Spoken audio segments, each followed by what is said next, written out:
ഇന്ന് 2024 ആഗസ്റ്റ് 27 ചൊവ്വാഴ്ച. കാതിലെത്തും പത്രങ്ങൾ. മീഡിയ വൺ പോഡ്കാസ്റ്റ് ആരംഭിക്കുകയാണ്. ഇത് പി ടി നാസർ. മലയാള സിനിമാ കൊട്ടകയിലെ തീ കെട്ടില്ല, അത് ആളിപ്പടരുക തന്നെയാണ്. അതങ്ങനെ ഗ്രാഫിക്കലായി ദൃശ്യചാരുതയോട് അവതരിപ്പിക്കുകയാണ് മാതൃഭൂമി. ആളിക്കത്തുന്നൊരു മുഖം മൂടി, അതാണ് ഇന്ന് മാതൃഭൂമി പത്രത്തിൻ്റെ മുഖം. വെള്ളിത്തിരയിൽ തീയാളുന്നു എന്ന തലക്കെട്ടും മുഖമില്ലാത്ത അനവധി മുഖങ്ങൾ ചേർന്ന ഒരു വനിതാ മുഖമാണ് മലയാള മനോരമയുടെ ചിത്രാവിഷ്കാരം. മുഖമില്ലാത്ത സ്ത്രീ. സിനിമാ പീഡനം വെളിപ്പെടുത്തലുകളിൽ നടപടി തുടങ്ങിയെന്ന് വിവരണം. സിനിമാ പീഡനം എന്നൊരു വാക്ക് മനോരമ കൊണ്ടുവന്നിരിക്കുന്നു. അമ്പു കൊള്ളാത്തവരില്ല എന്നാണ് മാധ്യമത്തിൻ്റെ തലക്കെട്ട്. അമ്മ എന്ന സ്ഥാപനത്തെ ചുട്ടുചാമ്പലാക്കി ഹേമ കമ്മിറ്റി റിപ്പോർട്ട് എന്ന ബോംബ് പൊട്ടിത്തെറിക്കുന്ന കാർട്ടൂണാണ് മാധ്യമത്തിൻ്റെ ഹൈലൈറ്റ്. അകലെ മാറി നിൽക്കുന്നു 3 പേർ. മുഖ്യമന്ത്രിയും സിനിമാ മന്ത്രി സജി ചെറിയാനും മുൻ സിനിമാ മന്ത്രി എ കെ ബാലനും. മുഖ്യമന്ത്രി പറയുന്നു, നമ്മൾ 4.5 വർഷമെടുത്ത് നിർവീര്യമാക്കിയ ബോംബാണ് എന്ന്. വി ആർ രാജേഷിൻ്റെ ഈ കാർട്ടൂണാണ് ഇന്നത്തെ മാധ്യമത്തിൻ്റെ മുഖം. വാർത്തകൾ വേറെയുമുണ്ട്, രാജ്യത്തിനകത്തും പുറത്തും. വാർത്തകൾ കേൾക്കാം. ആദ്യം ഈ സിനിമാ വാർത്ത തന്നെ. വെള്ളിത്തിരയിൽ തീയാളുന്നു. നേരറിയാൻ വനിതാ അന്വേഷണ സംഘം. രഞ്ജിത്തിൻ്റെ പേരിൽ ജാമ്യമില്ലാ കേസ്. മാതൃഭൂമിയുടെ വാർത്തയാണ്. തിരുവനന്തപുരം. ചലച്ചിത്ര മേഖലയിൽ സ്ത്രീകൾ നേരിട്ട പീഡനങ്ങളെപ്പറ്റിയുള്ള വെളിപ്പെടുത്തലുകളും ആരോപണങ്ങളും തുടരുന്നു. ഇതിനിടെ സ്ത്രീകൾക്കെതിരെയുള്ള ലൈംഗിക ചൂഷണം സംബന്ധിച്ച് അന്വേഷണം നടത്തുന്ന പ്രത്യേക പോലീസ് സംഘം വിവരങ്ങൾ ശേഖരിച്ചു തുടങ്ങി. മാധ്യമങ്ങളുടെ വെളിപ്പെടുത്തൽ നടത്തിയ ചിലരിൽ നിന്ന് സംഘത്തിലെ വനിതാ ഉദ്യോഗസ്ഥർ ഫോണിൽ പ്രാഥമിക വിവരങ്ങൾ ആരാഞ്ഞു. ചൊവ്വാഴ്ച പോലീസ് മേധാവിയുടെ നേതൃത്വത്തിൽ യോഗം ചേർന്ന് അടുത്ത ദിവസം അന്വേഷണം ആരംഭിക്കും. DIG ഉൾപ്പെടെയുള്ള വനിതാ ഉദ്യോഗസ്ഥർ തന്നെ പൂർണ്ണമായും അന്വേഷണം നടത്താനാണ് തീരുമാനം. ആരോപണവുമായി എത്തിയവർ മൊഴി നൽകാൻ തയ്യാറാണെങ്കിൽ അത് രേഖപ്പെടുത്തും. ഒരു സംവിധായകനെതിരെ ആരോപണവുമായി രംഗത്തെത്തിയ വനിതാ കഥാകൃത്ത് മുഖ്യമന്ത്രിക്ക് പരാതി നൽകിയിട്ടുണ്ട്. സംവിധായകൻ രഞ്ജിത്തിനെതിരെ ആരോപണം ഉന്നയിച്ച ബംഗാളി നടി കൊച്ചി പോലീസ് കമ്മീഷണർക്കും പരാതി നൽകി. സ്ത്രീത്വത്തെ അപമാനിച്ചതിന് ജാമ്യമില്ലാ വകുപ്പ് പ്രകാരം രഞ്ജിത്തിൻ്റെ പേരിൽ കേസെടുത്തു. 2009 നടന്ന സംഭവമായതിനാൽ IPC 354 പ്രകാരമാണ് കേസ്. നടിക്കെതിരെ പരാതി നൽകി സിദ്ദീഖ്. അങ്ങനെ ഒരു വാർത്തയുണ്ട് മാതൃഭൂമിയിൽ. തിരുവനന്തപുരം. തനിക്കു നേരെ ആരോപണം ഉന്നയിച്ച യുവനടിയുടെ പേരിൽ പരാതിയുമായി നടൻ സിദ്ദീഖ്. ആരോപണം വസ്തുതാ വിരുദ്ധമാണെന്നും അതിനു പിന്നിലെ ഗൂഢാലോചന അന്വേഷിക്കണമെന്നും ആവശ്യപ്പെട്ടാണ് സംസ്ഥാന പോലീസ് മേധാവിക്ക് പരാതി നൽകിയത്. പലർക്കെതിരെയും സമൂഹ മാധ്യമത്തിലൂടെ ആരോപണം ഉന്നയിച്ച ഈ വ്യക്തിക്ക് പ്രത്യേക അജണ്ടയുണ്ടെന്നും ജനശ്രദ്ധ പിടിച്ചുപറ്റാനാണ് ശ്രമിക്കുന്നതെന്നും പരാതിയിൽ പറയുന്നു. 4 നടന്മാർക്കെതിരെ ഒരു യുവതിയുടെ പരാതിയുണ്ട്. ജയസൂര്യ, മുകേഷ്, ഇടവേള ബാബു, മണിയൻ പിള്ള രാജു എന്നിവർ മോശമായി പെരുമാറിയെന്ന ആരോപണവുമായി നടി മിനു മുനീർ തിങ്കളാഴ്ച രംഗത്തെത്തി. ലോയേഴ്സ് കോൺഗ്രസ് സംസ്ഥാന പ്രസിഡന്റും KPCC നിയമസഹായ സമിതി അധ്യക്ഷനുമായ അഡ്വക്കേറ്റ് VS ചന്ദ്രശേഖരൻ, പ്രൊഡക്ഷൻ കൺട്രോളർമാരായ നോബിൾ, വിച്ചു എന്നിവർക്കെതിരെയും ആരോപണമുണ്ട്. പരാതി നൽകുമെന്നും അറിയിച്ചു. നടൻ ബാബുരാജും സംവിധായകൻ VA ശ്രീകുമാരും പീഡിപ്പിച്ചെന്ന് കോട്ടയം സ്വദേശിനിയായ ജൂനിയർ ആർട്ടിസ്റ്റ് ആരോപിച്ചു. രഹസ്യമൊഴി നൽകാൻ തയ്യാറാണെന്ന് അവർ മാധ്യമങ്ങളോട് പറഞ്ഞു. ഹേമ കമ്മിറ്റിയിൽ അന്വേഷണം വേണമെന്ന് പൃഥ്വിരാജും പറയുന്നുണ്ട്. ഹേമ കമ്മിറ്റി റിപ്പോർട്ടിൽ സമഗ്ര അന്വേഷണം വേണമെന്നും പരാതികൾ പരിഹരിക്കുന്നതിൽ താരസംഘടനയായ അമ്മയ്ക്ക് വീഴ്ച സംഭവിച്ചിട്ടുണ്ടെന്നും നടൻ പൃഥ്വിരാജ്. റിപ്പോർട്ടിൻ്റെ ഉള്ള പേരുകൾ പുറത്തുവിടണമോ വേണ്ടയോ എന്ന് തീരുമാനിക്കേണ്ടത് അധികാരികളാണ്. സ്ഥാനങ്ങളിരിക്കുന്ന ആളുകൾക്കെതിരെ ആരോപണങ്ങൾ ഉണ്ടാകുമ്പോൾ മാറി നിന്ന് അന്വേഷണം നേരിടുകയാണ് മര്യാദയുടെ ഭാഗമായി ചെയ്യേണ്ടത്. ഹേമ കമ്മിറ്റിയുമായി ആദ്യം സംസാരിച്ച ഒരാളാണ് ഞാൻ. റിപ്പോർട്ട് പുറത്തു വന്നപ്പോൾ ഞെട്ടലൊന്നും ഉണ്ടായില്ല. അന്വേഷണ സംഘം സമീപിച്ചാൽ മൊഴി നൽകും. കുറ്റക്കാരാണെന്ന് കണ്ടെത്തുന്നവർക്കെതിരെ മാതൃകാപരമായ ശിക്ഷ നടപ്പാക്കണം, പൃഥ്വിരാജ് പറഞ്ഞു. ഇതങ്ങനെ പോകുന്നു. മാതൃഭൂമിയിലുള്ള മറ്റൊരു വാർത്ത, തെരുവുനായ ആക്രമണത്തെക്കുറിച്ച് അന്വേഷിക്കുന്ന സിരിജഗൻ കമ്മിറ്റി സിറ്റിംഗ് നിർത്തി എന്നാണ്. കൊച്ചി. തെരുവുനായ ആക്രമണത്തിന് ഇരയാകുന്നവർക്ക് നഷ്ടപരിഹാരം നൽകാൻ സുപ്രീം കോടതി ഉത്തരവിൻ്റെ അടിസ്ഥാനത്തിൽ രൂപം നൽകിയ ജസ്റ്റിസ് എസ് സിരിജഗൻ കമ്മിറ്റി അപേക്ഷകൾ പരിഗണിക്കുന്നത് താൽക്കാലികമായി നിർത്തിവെച്ചു. കമ്മിറ്റി തുടരുന്ന കാര്യത്തിൽ സുപ്രീം കോടതി വ്യക്തത വരുത്താത്തതിനാലാണിത്. 2016 സുപ്രീം കോടതി കമ്മിറ്റി രൂപവത്കരിച്ചത്. ഇതിനകം 1110 പേർ നഷ്ടപരിഹാരം അനുവദിച്ചു. 1210 പേർക്ക് 10,000 രൂപ മുതൽ 30 ലക്ഷം രൂപ വരെ കമ്മിറ്റി നഷ്ടപരിഹാരമായി സർക്കാർ അനുവദിച്ചിട്ടുണ്ട്. അങ്ങനെ പോകുന്നു. ഈ സംസ്ഥാനത്ത് റോഡപകടവും മരണവും കൂടുതൽ ഗ്രാമങ്ങളിലാണ് എന്നൊരു കണ്ടെത്തലുണ്ട്. അതും ഇന്ന് മാതൃഭൂമി 1-ാം പേജിൽ വാർത്തയായി നൽകിയിട്ടുണ്ട്. കേരളത്തിൽ റോഡപകടങ്ങൾ കൂടുതൽ നടക്കുന്നത് വൈകിട്ട് 6 മുതൽ രാത്രി 9 വരെയാണെന്ന് കേരള പോലീസ്. സംസ്ഥാന ക്രൈം റെക്കോർഡ് ബ്യൂറോ തയ്യാറാക്കിയ സ്ഥിതിവിവര കണക്കിലാണ് ഇത് സംബന്ധിച്ച വിശദാംശമുള്ളത്. സംസ്ഥാനത്ത് ഈ വർഷം ജനുവരി മുതൽ ജൂൺ വരെയുള്ള കാലയളവിൽ 25,291 അപകടങ്ങളുണ്ടായി. 1,998 പേർ മരിച്ചു. 2023 48,091 അപകടങ്ങളിലായി 4,080 പേരും മരിച്ചു. 2022 43,910 അപകടങ്ങളിലായി 4,317 പേരും മരിച്ചു. ഈ വർഷം ജൂൺ വരെ 1,998 മരണങ്ങളാണെന്ന് പറഞ്ഞു. 2022 അപകടങ്ങൾ നഗരങ്ങളിൽ 2,312 ഗ്രാമങ്ങളിൽ 7,064. അതിന് കാരണം വാഹന തിരക്ക്, റോഡിലെ കുഴി, വീതി കുറവ്, വെളിച്ചക്കുറവ് എന്നിവയൊക്കെയാണെന്നും പറയുന്നു. ഈ പോലീസിനെ കുറിച്ചും ഉള്ള വാർത്തകൾ വായിച്ചപ്പോഴാണ് രസകരമായ എന്ന് തോന്നുന്ന എന്നാൽ അത്യന്തം അപകടകരമായ ഒരു വാർത്ത കേരള കൗമുദിയുടെ 1-ാം പേജിലുണ്ട്. അത് പോലീസിൻ്റെ പേരിലും സ്ത്രീകൾക്ക് ചതിക്കുഴി എന്നാണ്. തിരുവനന്തപുരത്ത് നിന്ന് KS അരവിന്ദ് റിപ്പോർട്ട് ചെയ്തത്. കേരള കൗമുദി പറയുന്നു, വീട്ടിലെത്തിക്കാൻ വാഹനം അയക്കുമെന്ന് സന്ദേശം നൽകി സ്ത്രീകളെ പറ്റിക്കുന്ന സംഘം. തിരുവനന്തപുരം കേരള പോലീസിൻ്റെ പേരിൽ വ്യാജ സന്ദേശം പ്രചരിപ്പിച്ച് സ്ത്രീകളെ കെണിയിൽ വീഴ്ത്തുന്ന സംഘങ്ങളും സോഷ്യൽ മീഡിയയിൽ സജീവം. രാത്രിയിൽ സ്ത്രീകളെ വീട്ടിലെത്തിക്കാൻ വാഹനം ലഭ്യമാക്കുന്ന പദ്ധതിക്ക് പോലീസ് തുടക്കമിട്ടെന്നാണ് സന്ദേശം. കൺട്രോൾ റൂമിൽ നിന്നോ സ്റ്റേഷനിൽ നിന്നോ വാഹനം എത്തുമെന്നും സന്ദേശത്തിലുണ്ട്.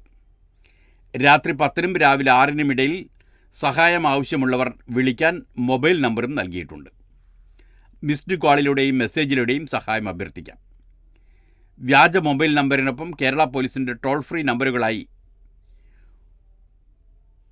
1091 1091 100 എന്നിവയും നൽകിയിട്ടുണ്ട്. വ്യാജ സന്ദേശത്തിലെ ഒരു നമ്പർ പോലീസിൻ്റേതാണെന്ന് വിശ്വസിപ്പിക്കാനുള്ള തന്ത്രമാണിത്. സംശയം തോന്നിയ പുരുഷന്മാർ മൊബൈൽ നമ്പറിലേക്ക് വിളിച്ചപ്പോൾ ശബ്ദം കേട്ട ഉടൻ കട്ടാക്കി, തുടർന്ന് സ്വിച്ച് ഓഫ് ആക്കി. പോലീസിൻ്റെ ടോൾ ഫ്രീ നമ്പറുകളിൽ വിളിച്ച് തിരക്കിയപ്പോൾ അടിയന്തര ഘട്ടത്തിൽ സഹായം ലഭിക്കാൻ കൺട്രോൾ റൂമിൽ വിളിച്ചാൽ മതിയെന്ന മറുപടിയാണ് ലഭിച്ചത്. വ്യാജ സന്ദേശം ശ്രദ്ധയിൽപ്പെട്ടിട്ടുണ്ട്. വിശദമായ അന്വേഷണം ആരംഭിക്കുന്നുവെന്ന് ഹരിശങ്കർ, കേരള പോലീസിൻ്റെ DSP cyber operation DSP Kerala Kaumudi ലേഖകൻ അറിയിച്ചിട്ടുമുണ്ട്. ലക്ഷ്യം OTP നൽകി പണം തട്ടലാണ് എന്ന് കരുതുന്നു. വ്യാജ നമ്പർ പഞ്ചാബിലേതാണെന്ന് പ്രാഥമിക വിവരം. അക്കൗണ്ടുകളിലൂടെ പണം തട്ടുകയാണ് ലക്ഷ്യമെന്നും കരുതുന്നു. സ്ത്രീകൾ വിളിക്കുമ്പോഴാണ് തട്ടിപ്പ് ആരംഭിക്കുക. പോലീസ് വിശ്വസിച്ച് ആവശ്യപ്പെടുന്ന വിവരങ്ങൾ സ്ത്രീക്ക് പങ്കുവെക്കാനാവും. വാഹനം അയക്കാനെന്ന പേരിൽ ആധാർ നമ്പർ, അഡ്രസ്സ്, അവർ അയച്ചു തരുന്ന OTP തുടങ്ങിയവ കൈക്കലാക്കാനുള്ള തന്ത്രമാണെന്ന് പോലീസ് സംശയിക്കുന്നു. അടിയന്തര സഹായത്തിന് 112-ലാണ് വിളിക്കേണ്ടത് എന്നൊരു അറിയിപ്പും ഈ വാർത്തയോടൊപ്പമുണ്ട്. ഒറ്റപ്പെട്ടു പോയാൽ അടിയന്തര സഹായത്തിന് ആർക്കും 112-ൽ വിളിക്കാം. പോലീസ് ആസ്ഥാനത്താണ് 112 എമർജൻസി റെസ്പോൺസ് സിസ്റ്റം പ്രവർത്തിക്കുന്നത്. സ്മാർട്ട് ഫോണുകളിൽ 112 ഇന്ത്യ എന്ന മൊബൈൽ ആപ്ലിക്കേഷനിലൂടെ സേവനം ലഭ്യമാണ്. GPS സംവിധാനത്തിലൂടെ സേവനം തേടിയ ആളുടെ ലൊക്കേഷൻ പോലീസിന് ലഭിക്കും. പോലീസ് ഉദ്യോഗസ്ഥർ വിവരങ്ങൾ ചോദിച്ച് സഹായം ലഭ്യമാക്കും. അതിനുപോലും പോലീസിൻ്റെ പേരിൽ പോലും തട്ടിപ്പ് നടക്കുന്ന ആ ഒരു സംസ്ഥാനം എന്ന്.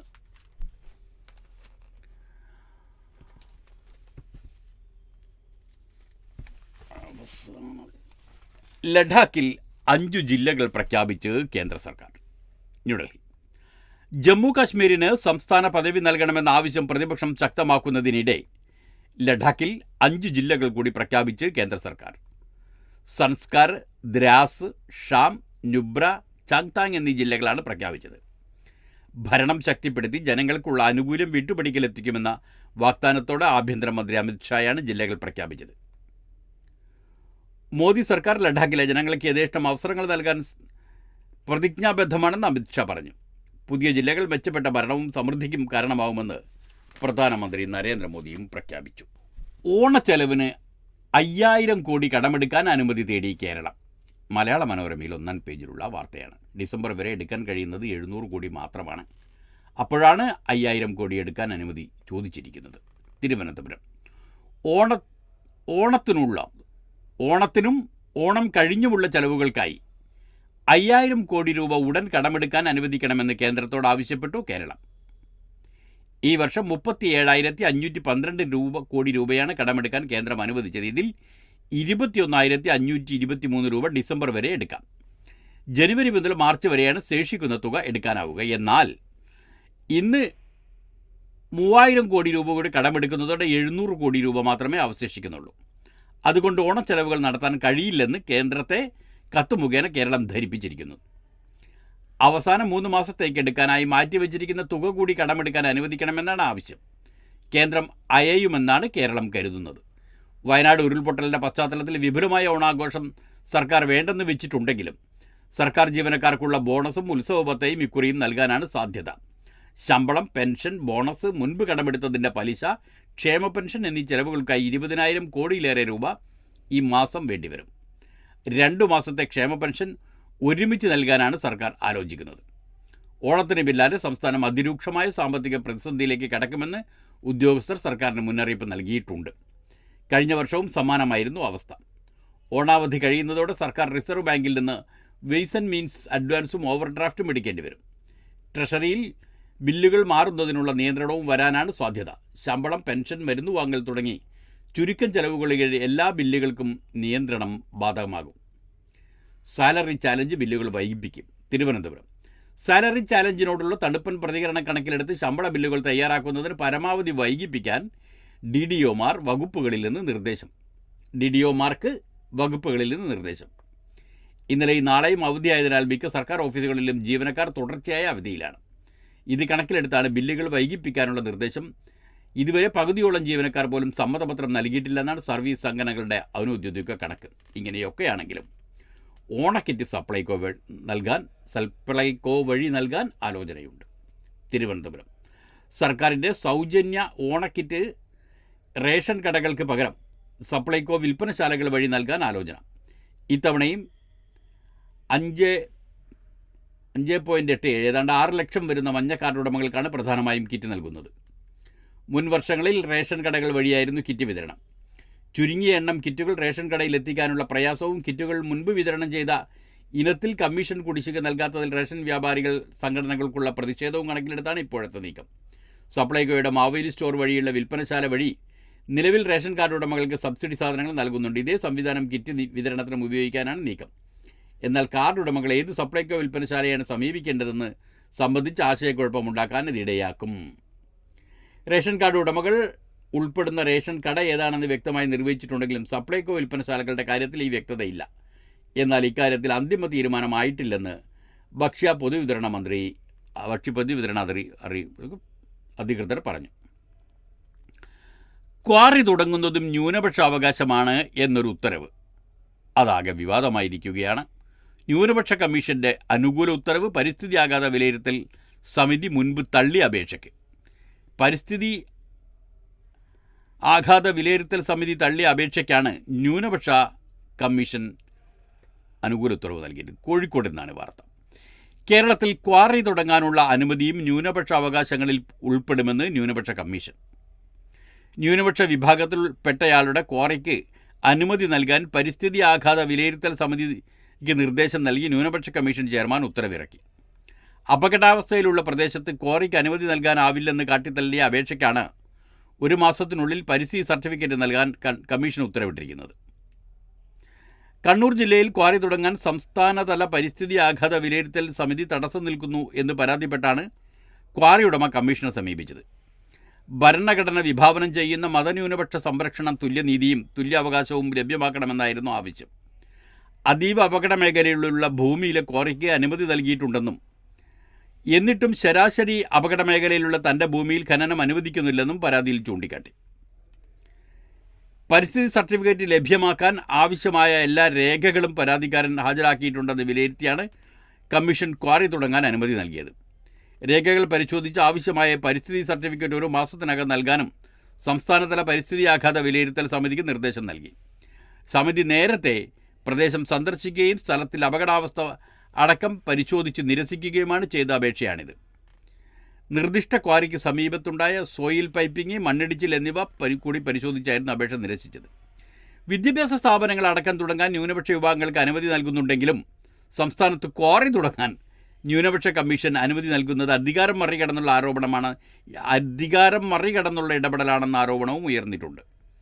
തനിക്ക് അനുമതി നൽകാൻ പരാതിക്കാരൻ ചൂണ്ടിക്കാട്ടിയ മറ്റൊരു ക്വാറിക്ക് നൽകിയ ലൈസൻസ് സംബന്ധിച്ച് കേസ് കേന്ദ്ര ഹരിത ട്രിബ്യൂണലിന് മുന്നിലാണിപ്പോൾ. ഇത് നിലനിൽക്കെയാണ് ന്യൂനപക്ഷ കമ്മീഷൻ്റെ ഉത്തരവ്. കമ്മീഷൻ ഉത്തരവിനെതിരെ നിയമ നടപടികൾ എടുക്കാനാണ് പരിസ്ഥിതി പ്രവർത്തകരുടെ തീരുമാനം.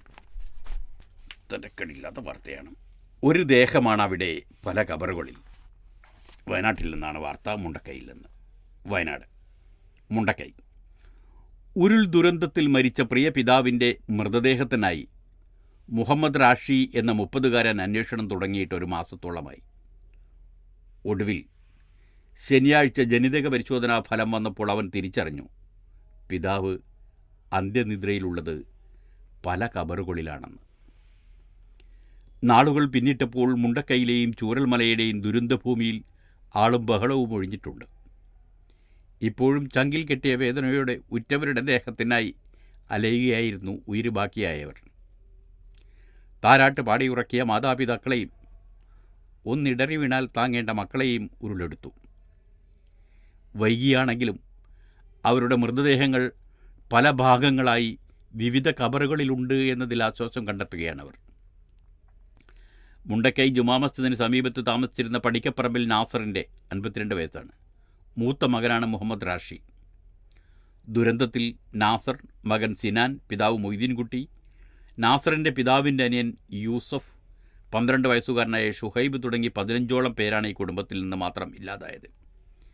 ഇതിൽ നാസർ, യൂസഫ് എന്നിവരുടെ മൃതദേഹങ്ങൾ കണ്ടെത്താനായിരുന്നില്ല.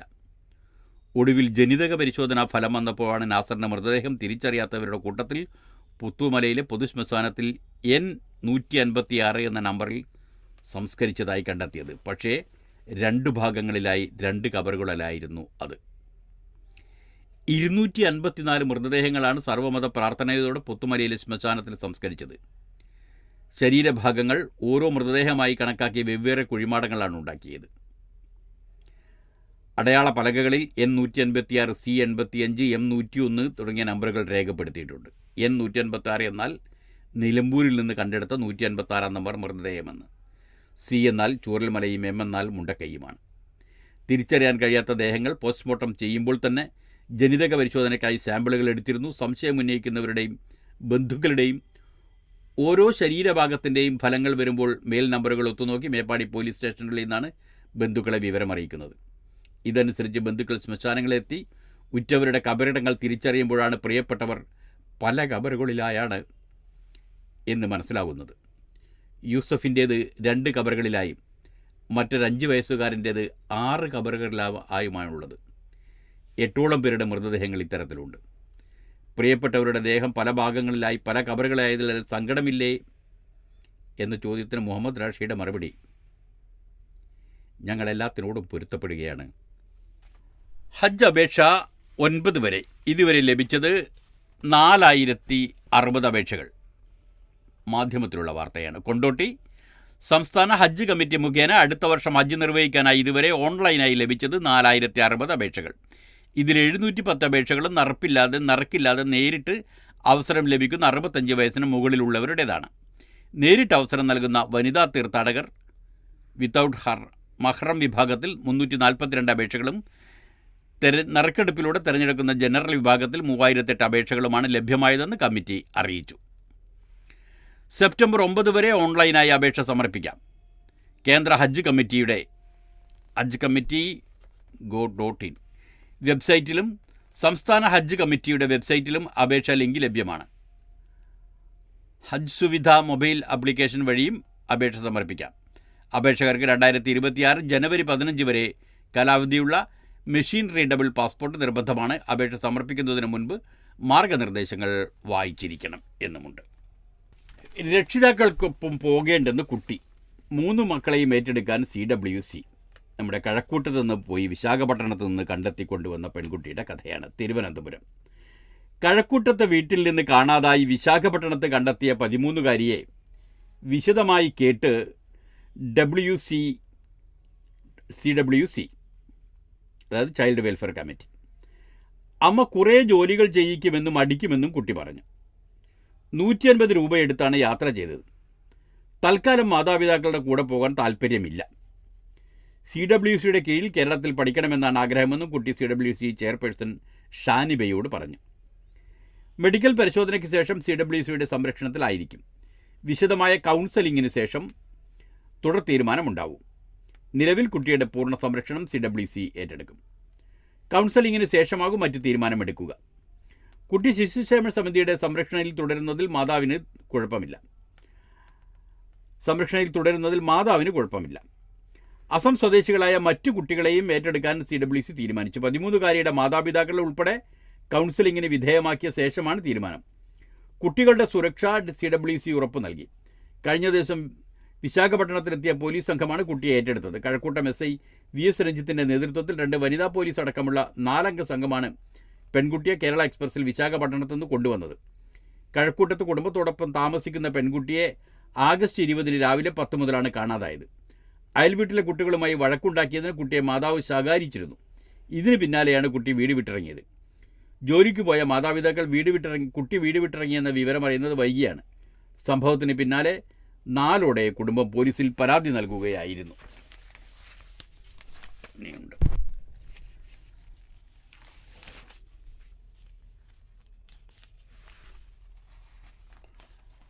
ആദ്യ സ്വകാര്യ ബഹിരാകാശ നടത്ത ദൗത്യത്തിന് ഇന്ന് തുടങ്ങാം. സ്പേസ് എക്സിൻ്റെ 4-അംഗ സംഘത്തിൽ അന്ന മേനോനും. ന്യൂയോർക്ക് സ്വകാര്യ കമ്പനിയായ സ്പേസ് എക്സ് നടത്തുന്ന ആദ്യ ബഹിരാകാശ നടത്തം സ്പേസ് വാക്ക് ദൗത്യ സംഘത്തിൽ സ്പേസ് എക്സിലെ മെഡിക്കൽ വിദഗ്ധനും മലയാളിയുമായ ഡോക്ടർ അനിൽ മേനോൻ്റെ ഭാര്യ അന്നയും. പൊളാരിസ് ഡോൺ എന്ന പേരിലുള്ള 5 ദിന ദൗത്യത്തിനായി അന്നയുൾപ്പെടുന്ന 4 ബഹിരാകാശ യാത്രികരുമായി സ്പേസ് എക്സിൻ്റെ ഡ്രാഗൺ പേടകം റിസൈലൻസ് ഫ്ലോറിഡയിലെ പൊളാരിസ് ഡോൺ എന്ന പേരിലുള്ള 5 ദിന ദൗത്യത്തിനായി അന്നയുൾപ്പെടെയുള്ള 4 ബഹിരാകാശ യാത്രികരുമായി സ്പേസ് എക്സിൻ്റെ ഡ്രാഗൺ പേടകം ഡ്രാഗൺ പേടകത്തിൻ്റെ പേരാണ് റിസൈലൻസ് ഫ്ലോറിഡയിലെ നാസയുടെ കെനഡി സ്പേസ് സെൻറ്ററിൽ നിന്ന് ഇന്ന് രാവിലെ കുതിച്ചുയരും. 2ാം തവണ ബഹിരാകാശ യാത്ര നടത്തുന്ന ശതകോടീശ്വരനും ഷഫ്റ്റ് 4 പോയിൻറ്റ്സ് സിഇഒയുമായ ജാരഡ് ഐസക് മാൻ, സ്പേസ് എക്സ് എഞ്ചിനീയർമാരായ സാറ ഗില്ലിസ്, അന്ന മേനോൻ, US എയർഫോഴ്സ് മുൻ പൈലറ്റായ 20-കാരൻ സ്കോട്ട് പൊറ്റിറ്റ് എന്നിവരാണ് സംഘാംഗങ്ങൾ. നാസയുടെ അപ്പോളോ ദൗത്യത്തിനു ശേഷം മനുഷ്യർ ഇതുവരെ എത്തിയിട്ടില്ലാത്തതും ഭൂമിയിൽ നിന്ന് 1400 കിലോമീറ്റർ അകലെയുള്ളതുമായ വാൻ അലൻ റേഡിയേഷൻ ഭ്രമണപഥത്തിൽ ഇവരുടെ പേടകം സഞ്ചരിക്കും. ഇത്തരമൊരു യാത്രയിൽ പങ്കെടുക്കുന്ന ആദ്യ വന ബഹിരാകാശ വാഹനങ്ങൾ ആയിരിക്കും. അക്ഷരത്തെറ്റാണെന്ന് തോന്നുന്നു. മനോരമയിലാണ് വാർത്ത. ഇത്തരമൊരു യാത്രയിൽ പങ്കെടുക്കുന്ന ആദ്യ വന ബഹിരാകാശ വാഹനങ്ങൾ ഇതുവരെ കൈവരിച്ച ഏറ്റവും ഉയർന്ന ഭൗമ ഭ്രമണപഥത്തിലെത്തുക. മസ്കിൻ്റെ സ്റ്റാർലിങ്ക് കമ്പനിയുടെ ലേസർ ആശയവിനിമയ പദ്ധതിയുടെ പരീക്ഷണങ്ങൾ നടത്തുക, ബഹിരാകാശ യാത്രക്കാർ നേരിടുന്ന വിവിധ ആരോഗ്യ പ്രശ്നങ്ങൾ വിലയിരുത്തുക എന്നിവയാണ് ദൗത്യത്തിൻ്റെ ലക്ഷ്യങ്ങൾ. സ്പേസ് എക്സിൽ ലീഡ് സ്പേസ് ഓപ്പറേഷൻസ് എഞ്ചിനീയറായ അന്ന മേനോൻ മുൻ ബഹിരാകാശ ദൗത്യങ്ങളിൽ മിഷൻ കൺട്രോളിൽ പ്രവർത്തിച്ചിട്ടുണ്ട്. ടെക്സസിലെ ഹൂസ്റ്റൺ സ്വദേശിയാണ്. US വ്യോമസേനയിലെ ലഫ്റ്റനന്റ് കേണലും സ്പേസ് എക്സ് കമ്പനിയുടെ മെഡിക്കൽ ഡയറക്ടറുമാണ് doctor Anil Menon. Space X കമ്പനിയുടെ ആദ്യ ബഹിരാകാശ മനുഷ്യ ദൗത്യത്തിന് ഫ്ലൈറ്റ് സർജൻ അനിലായിരുന്നു. US കുടിയേറിയ ശങ്കരൻ മേനോൻ്റെയും യുക്രൈൻകാരിയായ ലിസ സാമംഗലയുടെയും മകനാണ് അനിൽ. അത്രയും അങ്ങനെയാണെങ്കിൽ ഗഗൻയാൻ ദൗത്യത്തിന് പഴയീച്ചകളും പോരട്ടെ എന്നാണ് ഇസ്രോയുടെ നിലപാട്. ബംഗളൂരു ഗുരുത്വാകർഷണമില്ലാത്ത ഇടങ്ങളിൽ പഴയീച്ചകൾക്ക് എന്ത് സംഭവിക്കും എന്ന് പഠിക്കാനാണ് ബംഗളൂരു.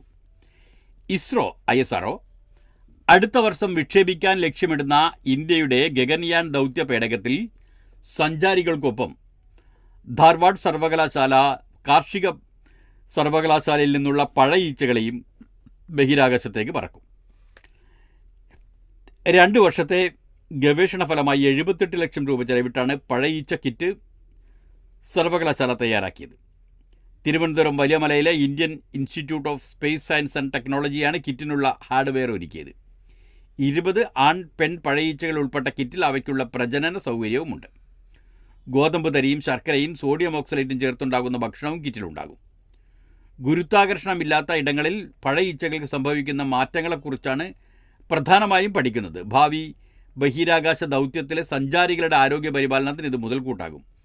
എല്ലുകൾക്കുണ്ടാകുന്ന ക്ഷോഷണം, വൃക്കകളിലെ കല്ല് തുടങ്ങിയ ആരോഗ്യ പ്രശ്നങ്ങൾക്കും പരിഹാരം കണ്ടെത്താൻ ഈ പഠനങ്ങൾ ഉപകരിക്കും എന്നാണ് കരുതുന്നത്. ബലൂചിസ്ഥാനിൽ ഭീകരാക്രമണമാണ്. ബലൂചിസ്ഥാനിൽ ഭീകരാക്രമണം, 51 മരണം. മുസാഖൈലിൽ 23 ബസ് യാത്രക്കാരെ വെടിവെച്ചു കൊന്നു. ഉത്തരവാദിത്തം ഏറ്റെടുത്ത് BLA എന്ന് പറഞ്ഞാൽ ബലൂചിസ്ഥാൻ ലിബറേഷൻ ആർമി ആണ്. കറാച്ചി പാകിസ്ഥാനിലെ ബലൂചിസ്ഥാൻ പ്രവിശ്യയിൽ ശനി ഞായർ ദിവസങ്ങളിലായി വിവിധയിടങ്ങളിലുണ്ടായ ഭീകരാക്രമണത്തിൽ 51 പേർ കൊല്ലപ്പെട്ടു. ഒട്ടേറെ പേർക്ക് പരിക്കേറ്റു. മരിച്ചവരിൽ 6 സുരക്ഷാ സേനാംഗങ്ങളും 12 ഭീകരരുമുണ്ട്. പ്രവിശ്യയിലെ പോലീസ് സ്റ്റേഷനുകൾ, ദേശീയപാതകൾ, റെയിൽവേ ലൈനുകൾ എന്നിവ ആക്രമിച്ചു. ആക്രമണത്തിന് ഉത്തരവാദിത്തം ബലൂച്ച് വിഘടനവാദ സംഘടനയായ ബലൂചിസ്ഥാൻ ലിബറേഷൻ ആർമി BLA ഏറ്റെടുത്തു. ഞായറാഴ്ച രാത്രി മുസാഖൈൽ ജില്ലയിലെ ദേശീയപാതയിൽ ബസ് തടഞ്ഞു നിർത്തി അക്രമികൾ 23 യാത്രക്കാരെ വെടിവെച്ചു കൊന്നു. യാത്രക്കാരുടെ തിരിച്ചറിയൽ രേഖകൾ പരിശോധിച്ച ശേഷമാണ് നിറയൊഴിച്ചത്. തെക്കൻ പഞ്ചാബിൽ നിന്നുള്ളവരാണ് കൊല്ലപ്പെട്ടവരിലേറെയും. സാധാരണക്കാരുടെ വേഷമണിഞ്ഞ സൈനികരാണ് ബസ്സിലുണ്ടായിരുന്നതെന്ന് പരിശോധനയിൽ വ്യക്തമായ ശേഷമാണ് നിറയൊഴിച്ചതെന്ന് BLA പറഞ്ഞു. കൽക്കരി കൊണ്ടുപോകുന്ന ട്രക്കുകളിലെ ഡ്രൈവർമാരെയും കൊന്നു. 35 വാഹനങ്ങൾക്ക് അക്രമികൾ തീയിട്ടു. വംശീയ വിദ്വേഷമാണ് കൊലയ്ക്ക് പിന്നിലെന്ന പോലീസിന്റെ സംശയം. ബലൂചിസ്ഥാന്റെ തലസ്ഥാനമായ ക്വറ്റയെയും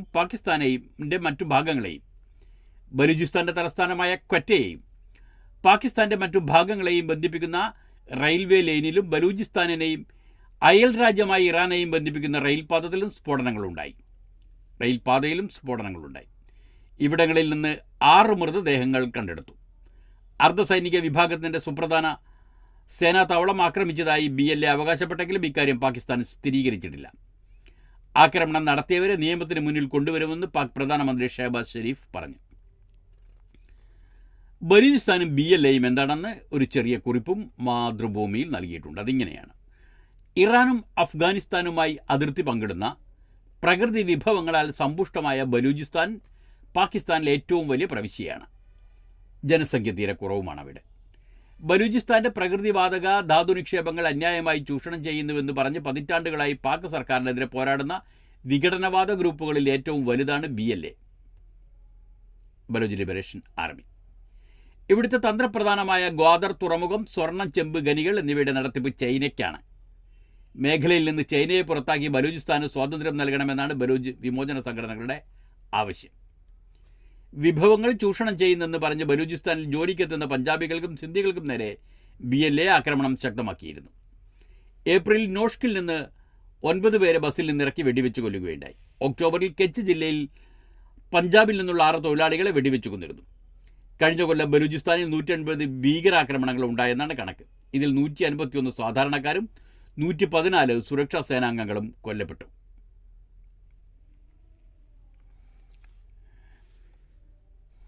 ഗസയിൽ വെടിനിർത്തൽ പ്രതീക്ഷ മങ്ങി. ജെറുസലേം ഗസയിൽ 10 മാസക്കാലമായി തുടരുന്ന ഇസ്രായേൽ ഹമാസ് യുദ്ധം താൽക്കാലികമായെങ്കിലും അവസാനിപ്പിക്കാൻ ലക്ഷ്യമിട്ട് ഈജിപ്ത് തലസ്ഥാനമായ കൈറോയിൽ നടന്ന ഉന്നതതല ചർച്ച എങ്ങുമെത്താതെ പിരിഞ്ഞു. വെടിനിർത്തലിൽ അന്തിമധാരണയായിട്ടില്ലെന്ന് ഞായറാഴ്ച ചർച്ചകൾക്ക് ശേഷം US അറിയിച്ചു. തടസ്സങ്ങൾ പരിഹരിക്കാനായി താഴെത്തട്ടിലുള്ള ശ്രമങ്ങൾ വരും ആഴ്ചയിൽ ഉണ്ടാകും. അതിനിടെ മധ്യ ഗാസയിലെ ദെയ്ർ അൽ ബലായിൽ നിന്ന് വീണ്ടും ഒഴിഞ്ഞുപോകാൻ ഞായറാഴ്ച പലസ്തീൻകാർക്ക് ഇസ്രായേൽ സൈന്യം നിർദ്ദേശം നൽകി. ബംഗ്ലാദേശ് വിഷയം ഫോണിൽ സംസാരിച്ച് മോദിയും ബൈഡനും. ന്യൂഡൽഹി. പ്രധാനമന്ത്രി നരേന്ദ്രമോദിയെ US പ്രസിഡന്റ് ജോ ബൈഡൻ ഫോണിൽ വിളിച്ചു. ബംഗ്ലാദേശിലെ ക്രമസമാധാന നില പുനഃസ്ഥാപിക്കുന്നതിനെപ്പറ്റി ഇരു നേതാക്കളും സംസാരിച്ചു. ഹിന്ദുക്കളടക്കമുള്ള ന്യൂനപക്ഷങ്ങളുടെ സുരക്ഷ ഉറപ്പാക്കേണ്ടതിൻ്റെ പ്രാധാന്യത്തെപ്പറ്റി ഊന്നി പറഞ്ഞു. ഇന്ത്യയും US തമ്മിലുള്ള പങ്കാളിത്തം ഇരു രാജ്യങ്ങളിലെ ജനങ്ങൾക്കൊപ്പം മാനവരാശിക്ക് ആകെ പ്രയോജനമുണ്ടാക്കാൻ ലക്ഷ്യമിട്ടുള്ളതാണെന്ന് നേതാക്കൾ വിലയിരുത്തി. യുക്രൈൻ യുദ്ധമടക്കമുള്ള സംഘർഷങ്ങളെക്കുറിച്ചും ചർച്ച ചെയ്തു. ബൈഡൻ ഇതൊക്കെ അറിഞ്ഞിട്ടുണ്ടാവുമോ എന്നറിയില്ല. എന്തുവാട്ടെ, ഇന്ത്യൻ വംശജനായ ഡോക്ടർ US വെടിയേറ്റു മരിച്ചു. അലബാമ. ഇന്ത്യൻ വംശജനായ ഡോക്ടർ US സംസ്ഥാനമായ അലബാമയിലെ ടസ്കലൂസയിൽ വെടിയേറ്റു മരിച്ചു. ആന്ധ്രാപ്രദേശിലെ തിരുപ്പതി ജില്ലയിൽ നിന്നുള്ള ഡോക്ടർ രമേശ് ബാബു പരംസെട്ടി 63 വയസ്സാണ് അദ്ദേഹത്തിന് മരിച്ചത്. യുഎസിലുടനീളമുള്ള മാതൃഭൂമി പത്രത്തിലാണ് ഇങ്ങനെയൊരു വാചകമുള്ളത്. US-ലുടനീളമുള്ള ഒന്നിലധികം ആശുപത്രികളുടെ നടത്തിപ്പുകാരനും കിംസൺ നെറ്റ്വർക്കിന് കീഴിൽ പ്രവർത്തിക്കുന്ന ആരോഗ്യ പ്രവർത്തകരുടെ കൂട്ടായ്മയുടെ സഹസ്ഥാപകനുമായിരുന്നു എന്ന്. ഒന്നിലധികം ആശുപത്രികളുടെ നടത്തിപ്പുകാരൻ. ഏതായാലും ഇതോടുകൂടി ഇന്നത്തെ വാർത്തകൾ അവസാനിക്കുകയാണ്. നാളത്തെ വാർത്തകൾ നാളെ കേൾക്കാം. നന്ദി.